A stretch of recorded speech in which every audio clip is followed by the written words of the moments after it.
Le Laos a ouvert ses portes au tourisme en 1990. Depuis, le nombre de visiteurs ne cesse d'augmenter. Les gens y viennent pour ces magnifiques paysages, mais aussi pour le côté authentique du Laos, un côté parfois troublant. Je ne m'attendais pas que les conditions physiques soient aussi graves qu'ils étaient. Ça nous a vraiment surpris.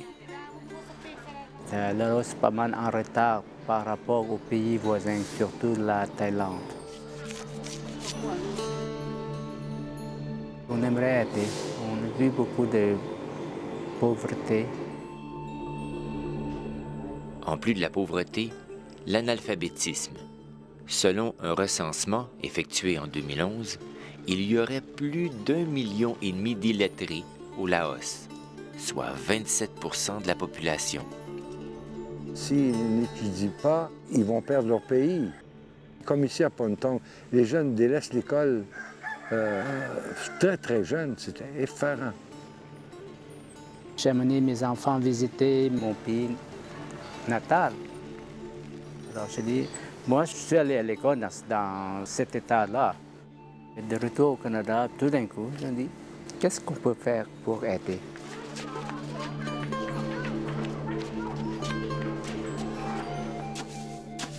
Moi, je trouve qu'il y a un danger s'ils ne se prennent pas en main. Ce sera les Chinois, les Vietnamiens, les Thaïlandais qui vont venir au pays. Comme on dit en bon canadien, ils vont prendre tous vos jobs. Si on recule, il y a 30 ans, quand l'abbé Dione s'est premièrement impliqué avec le Laos, Alors, à quelle année j'étais parrainé avec 5KO? c'était les familles de réfugiés laotiens qui sont arrivés ici à Saint-Boniface.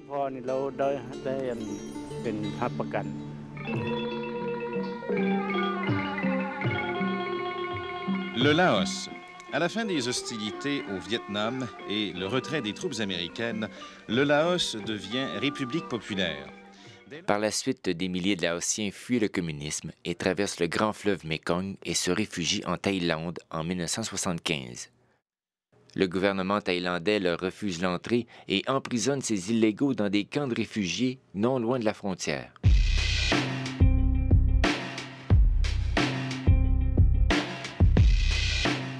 Et je suis allé dans des camps de réfugiés en 1983 pour apprendre un peu la culture laotienne, surtout l'asiatique. Pour venir en aide aux réfugiés laotiens, l'abbé Dione fait appel à ses paroissiens. Entre 1980 et 1987, plus de 200 familles de Saint-Boniface sont impliquées dans le programme de parrainage de réfugiés laotiens. Moi, je sais que ça m'a éveillé à ça parce que je me suis dit, Laos, comme j'ai jamais entendu parler de ça. Et puis, entre-temps, il fallait qu'on avait des conditions. Il fallait que le comité ramasse, je crois que c'était 12 000 $ pour une famille. Puis quand on avait notre 12 000, on pouvait être assuré qu'il y avait une famille qui serait assignée à nous, le groupe de Saint-Boniface. Tongse Pannufong et sa future épouse Sankyo, ainsi que les 4 sœurs et la mère de celle-ci, sont les premiers réfugiés à avoir été parrainés en 1980 par un groupe de familles de Saint-Boniface. Premièrement, ils sont arrivés, je pense que c'est la fin janvier, il faisait très froid. Ils ont pris l'avion naturellement de Bangkok. Le premier arrêt, c'était à Edmonton. On atterrit à Edmonton, puis bien sûr, descend l'avion, c'est tout blanc. Tout est blanc. La première chose que je fais, je descends l'avion, puis je prends la neige dans la main. C'est comme ça, la neige? C'est ça. Puis bien sûr qu'on est arrivé comme ça, là. Pas de manteau, rien, là. Mais je n'avais pas froid. Là, ça a été la préparation. Il fallait avoir une maison, un logement pour eux. Alors, il y a une famille, M. Rioux, qui appartenait au comité, qui a décidé de prêter une maison que lui louait comme revenu à la famille. Arrivé ici, moi-même, personnellement, je n'avais pas d'attente. Alors, parce que l'expérience qu'on a vécue au camp de réfugiés, là, c'est vraiment, moi je dirais, cruel. Alors, c'est pour ça qu'on n'avait pas d'attente à arriver au Canada. Mais ce qu'on a trouvé, c'est un accueil exceptionnel, chaleureux, rentrer dans l'appartement, le frigidaire plein de nourriture, de place propre pour coucher, pour la place pour nous, loger. Alors, on ne pouvait pas demander mieux.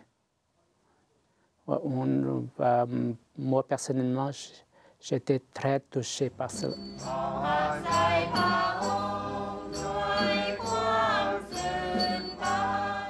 C'est une messe spéciale que célèbre l'abbé Gérard Dionne. Une messe pour les dizaines de familles laotiennes qu'il a réussi à faire entrer au Canada depuis 5 ans. Il demande de l'argent pour en faire venir d'autres. J'ai toujours été impliqué avec la communauté Lao qui était venue au Canada dans les années 80. Puis depuis ce temps-là, j'ai voulu aider, d'abord faire un pont entre les réfugiés du Canada, Lao du Canada avec leur parenté ici. Mais après ça, quand eux ont pu venir ici, parce qu'ils ont mis à travailler, ils ont eu de l'argent assez pour venir, là je ne savais plus de pont, j'ai voulu continuer quelque chose à faire pour aider les Lao de leur pays, comme les plus pauvres surtout. C'était des dons généreux qui ont commencé à rentrer. Et puis, c'est de même que petit à petit, ça fait au-delà de 30 ans qu'ils s'impliquent avec la communauté laotienne. Puis le besoin est toujours aussi grand. Peut-être pas aussi urgent pour les réfugiés, mais toujours aussi grand pour l'infrastructure dans les villages éloignés, dans des distances éloignées des grands centres au Laos. Le jour se lève sur Paksé, dans le sud-est du Laos. Le reflet des rayons du soleil sur la fumée des feux de cuisson donne un air féerique à la deuxième plus grande ville du Laos.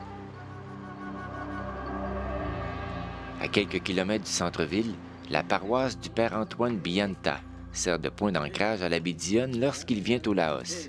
C'est pas toi qui m'as donné ce chapeau-là? Une partie des fonds recueillis au Manitoba est investie ici, au pensionnat de Paksé. On reçoit les élèves aussi, les malades qui viennent ici, parce que moi j'ai un fonds ici pour les malades. Quand ils sont malades, autrement ils meurent dans leur village, ils n'ont pas de soins. Donc ils peuvent venir ici. La madame, là, elle s'occupe d'eux. Elle les amène à l'hôpital, elle les amène au dispensaire. Comme il y en a un ici, je sais pas, lui, par exemple, là, lui, il a été aidé beaucoup. Parce qu'il il avait des problèmes d'épilepsie. Ouais. Et maintenant, il va bien. Ça va dire bas? Ça va dire. L'abbé Dionne, il m'a dit qu'il voulait les aider à développer. Eh bien, pour faire des camps des jeunes. Grâce à lui, c'est quand même faire des camps. Les étudiants qui sont ici, c'est moi qui les nourris. C'est lourd, hein, parce que c'est pas de salaire, c'est une subvention minimum par le vicariat, 3 millions de qui par mois, c'est tout. Autrement, la messe ou bien les dons. C'est tout, mais ce n'est pas suffisant. Alors, je crois que grâce à lui, on peut quand même continuer.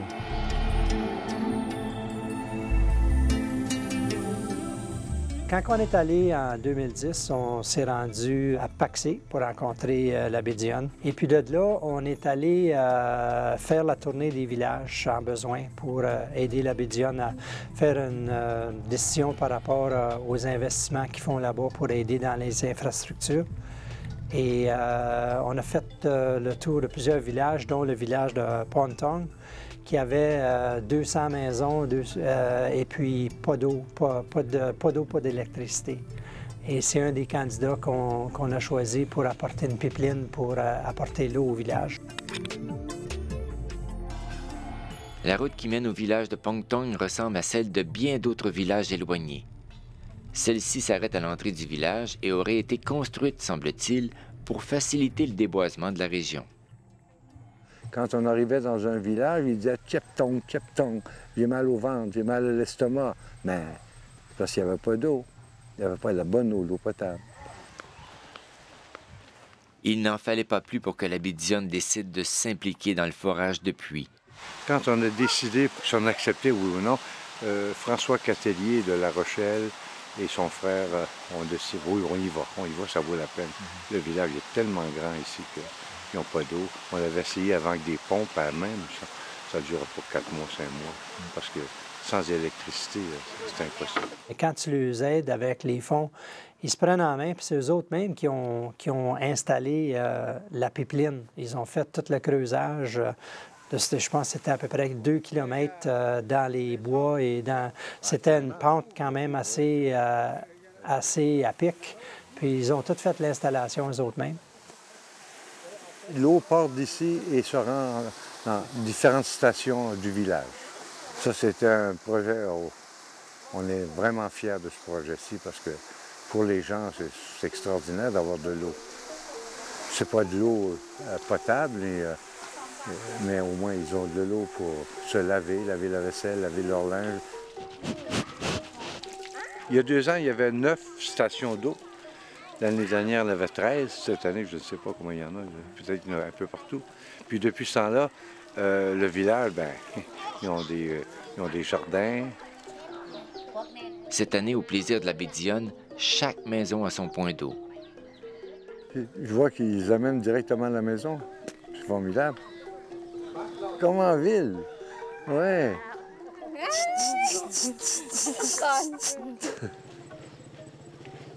Le village de Pongtong est un exemple parmi tant d'autres. En 30 ans, l'œuvre de l'abbé Dionne a permis de réaliser une variété de projets et d'aider des centaines de gens. On arrivait dans un village où il y avait des malades qui mouraient sur place. On dit, il faudra faire quelque chose. Là, il a commencé un fonds pour les malades. Ah! Ça va aider. C'est un type que j'ai aidé, ça. Même, je suis allé en Thaïlande avec lui parce que tous les deux étaient très malades. Puis ils ont réussi à s'en sortir avec les médicaments. Qu'est-ce que vous aimez des Laotiens? Oh, c'est leur simplicité de vivre. T'as vu comme lui, là. Ils sont attachants, ils sont reconnaissants, ils sont généreux de leur temps, ils sont accueillants. Pour eux, on apprend beaucoup aussi le temps. Bopignang, comme ils disent. Pas de problème. La montre, ils n'ont pas ça, ils ne connaissent pas ça. Le temps. On arrivera quand ça sera le temps pour nous. En tout cas, moi j'aime ça. Après une brève visite chez son ami laotien, c'est le retour vers le pensionnat à Paxé. Ah, mais c'est bien! Oh! J'étais pas venu encore. C'est bien, c'est propre. Le pensionnat a été créé pour permettre aux jeunes des villages défavorisés, soucieux d'apprendre, de venir poursuivre leurs études. Ils apprennent l'anglais ici. Les livres. Une partie des fonds pour aider les jeunes proviennent de Manitobains. Ils apprennent à gérer des responsabilités, puis donc ils se préparent pour plus tard avoir des responsabilités dans leur propre communauté à eux. C'est ainsi que la communauté là-haut peut se régénérer. Autrement, non, on va toujours compter sur les étrangers. Cette année, c'est incroyable tout ce qui s'est passé. L'abbé Dionne s'est rendu dans le nord, dans la région de Luang Prabang, puis il est allé visiter des sourds et muets qui vivaient dans cette région-là. Et puis avec ce monde-là, il les a aidés à faire des bassins pour faire la production de poissons, pour les poissons. On a aussi les camps d'été à la ferme Litiong, où la plupart de ces jeunes-là, c'est la première fois qu'ils sortent de leur village, puis ils viennent pour un camp chrétien. Mais en même temps, il y a beaucoup de sports et loisirs, et puis ils apprennent aussi à faire du jardinage et des choses qu'ils peuvent rapporter chez eux par après. Il y a des habitants de Saint-Malo qui sont allés pour visiter. Puis quand tu as du monde du Manitoba qui vont le visiter, ça remonte le moral parce que c'est pas un pays facile à vivre. Et puis je pense que l'abbé Dionne, à son âge, apprécie vraiment quand il y a du monde qui vient voir ce qu'il fait là-bas. Bien, j'ai presque 80 ans. Il y a toujours quelque chose, à chaque année, il y a un projet ou deux, trois de nouveau. C'est ça. Donc, si je reviens encore ici, il y aura toujours des projets qui vont se présenter devant moi. C'est une personne avec encore beaucoup d'énergie, puis mais il ne pourra pas toujours continuer. Et alors, ça serait bien qu'il y ait des laïcs qui prennent la relève. C'est clair que les souliers ne seront jamais remplis, mais je pense que peut-être qu'il y aurait d'autres laïcs qui seraient prêts à continuer ce beau boulot parce que c'est un grand besoin qu'on voit dans cette région-là. Hey, Sabidaï, ça va aider. Ça va aider, va. Justement, dans un autre coin du Laos, un groupe de bienfaiteurs manitobains se dirige vers le petit village de Bangkava. Les villageois les attendent pour les remercier de leur générosité. Mais la route est longue et parsemée d'obstacles. Pendant ce temps au village, les enfants vêtus de leurs plus beaux habits se regroupent et partent pour l'école. Aujourd'hui, c'est une journée hors de l'ordinaire et les jeunes le savent. Ils sont sur le point de vivre un moment historique, un moment qui restera à tout jamais gravé dans leur mémoire et dans celle des membres de SKL Inc., School for Kids in Laos, et de son président Tongse Panlouvong, accompagné des membres de sa famille. À notre arrivée, mais les élèves, les profs se mettent en ligne pour nous recevoir à l'entrée de l'école. C'est la première fois qu'on a reçu cet honneur-là. C'est pas mal quelque chose. Alors, ça démontre qu'ils ont vraiment apprécié notre aide. Une aide qui a débuté il y a 2 ans, lorsque l'organisme manitobain sans but lucratif a lancé une collecte de fonds pour faire reconstruire l'école du village. Et c'est majoritairement grâce à la générosité des Manitobains que SKL a réussi au cours des 5 dernières années à faire reconstruire 3 écoles dans des régions éloignées et défavorisées du Laos. Bangkava étant jusqu'à présent la plus grande. Pour eux autres, c'était la première fois qu'ils rentraient dans cette école-là. Alors, on les a vus courir dans l'école. Alors ça, pour moi, c'était un beau moment juste de les voir courir. Je m'imagine là un peu qu'est-ce que ça peut représenter pour eux. Un nouveau lieu avec des bons pupitres, des bancs pour s'asseoir solides, un tableau sur lequel on peut écrire sans problème, un toit, de l'électricité, de la lumière.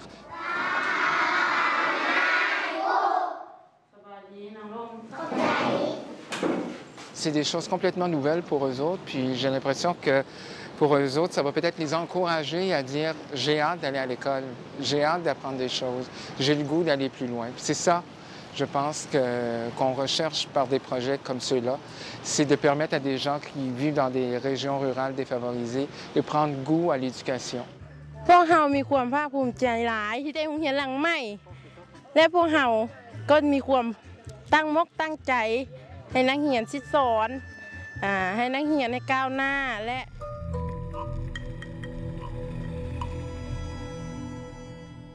Pour comprendre les débuts de SKL, il faut remonter à 2003, au moment où Tongse décide de montrer à ses enfants le pays dans lequel il a grandi.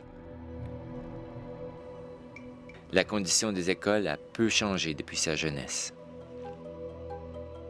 Alors je dis, moi je suis allé à l'école dans cet état-là. Alors vous autres, au Canada, vous avez tout ce qu'il faut. Alors malgré tout cela, vous continuez à, comment dire, s'habituer. À vous plaindre, vous voulez avoir une Nintendo, tout ça. Écoute, regarde ces enfants-là.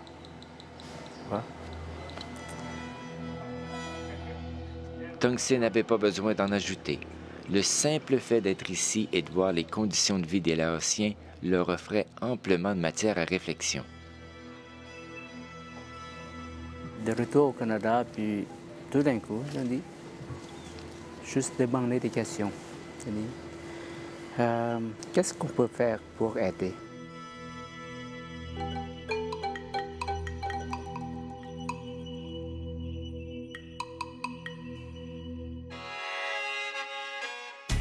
Bâtir une école, c'est bâtir un futur. Et votre soutien fait la différence. C'est après plusieurs démarches que la famille de Tongse et 4 de ses anciens collègues du lycée ont fondé SKL Inc. Depuis 2007, plusieurs personnes se sont impliquées comme bénévoles et aussi en tant que donateurs. I'm very proud to be part of SKL. It was very emotional. First of all, before we saw Bancava School, which is the one that we helped to fund the water supply, we visited a potential project for school number 4 in Paksun.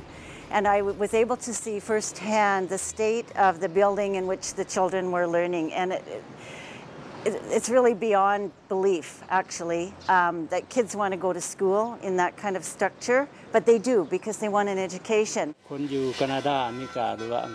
Même si l'école de Paksoul est dans un état piteux, avant de signer l'entente pour la construction d'une nouvelle école, les membres de SKL doivent négocier les conditions rattachées au projet.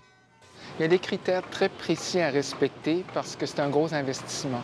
Quand on pense que bâtir une école, ça peut coûter 50 000, 70 000 $. Il faut faire une campagne de financement. C'est des gens qui donnent leur argent. Alors, il faut être certain que les gens du village respectent certaines conditions qui sont très spécifiques. Un de nos critères, c'est qu'on construit une école qui a assez d'enfants pour fréquenter l'école. L'école Paksoul, c'est un peu particulier. Le nombre d'enfants n'est pas assez élevé, mais c'est un village grandissant, alors il attend plus d'élèves l'année prochaine. Alors, par le temps qu'on finit de construire l'école, on va avoir un nombre grandissant d'élèves. Avec ce nombre grandissant d'élèves, SKL veut s'assurer qu'il y aura assez d'enseignants et ajoute aux conditions l'embauche d'un nouveau professeur.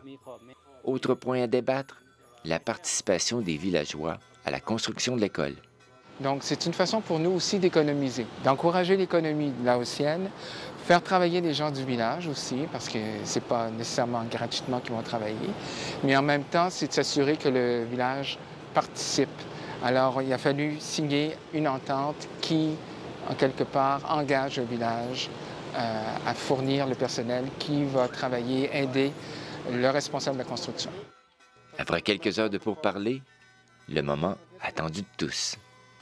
Alors, aujourd'hui, c'est une journée assez importante pour SKL Inc., School for Kids in Laos, parce que nous venons de signer une entente avec le village de Paksoum pour pouvoir construire une école. Et donc, on est très fiers de ce moment très spécial. L'éducation est la base de tout. Okay? Une population avec l'éducation, c'est une population qui va progresser. Thank you.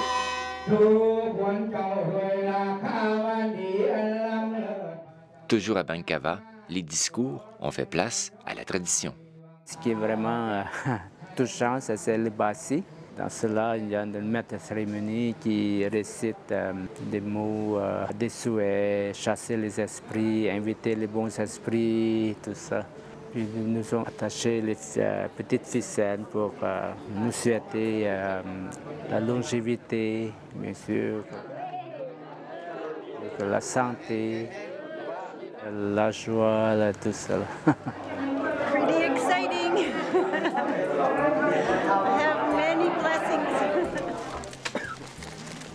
On a planté des arbres. Ça aussi, c'était un beau moment que j'ai trouvé très touchant parce qu'en quelque part, c'est comme une preuve qu'il y a un futur là, dans ce village-là. Alors, ils pensent en fonction des arbres qui vont croître, comme les enfants vont grandir avec cette école.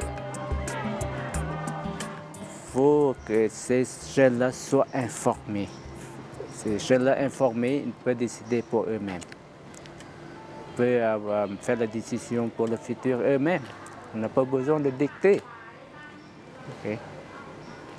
Oui, bien sûr. Oui, je suis inquiet pour le futur. C'est pour ça que je dis, on va faire notre petite part, donner une petite chance. C'est une école à la fois. Parce qu'on ne sait pas où viennent les prochains dollars. Alors, on va continuer à faire ce qu'on fait tant que les gens sont prêts à nous donner coup de pouce.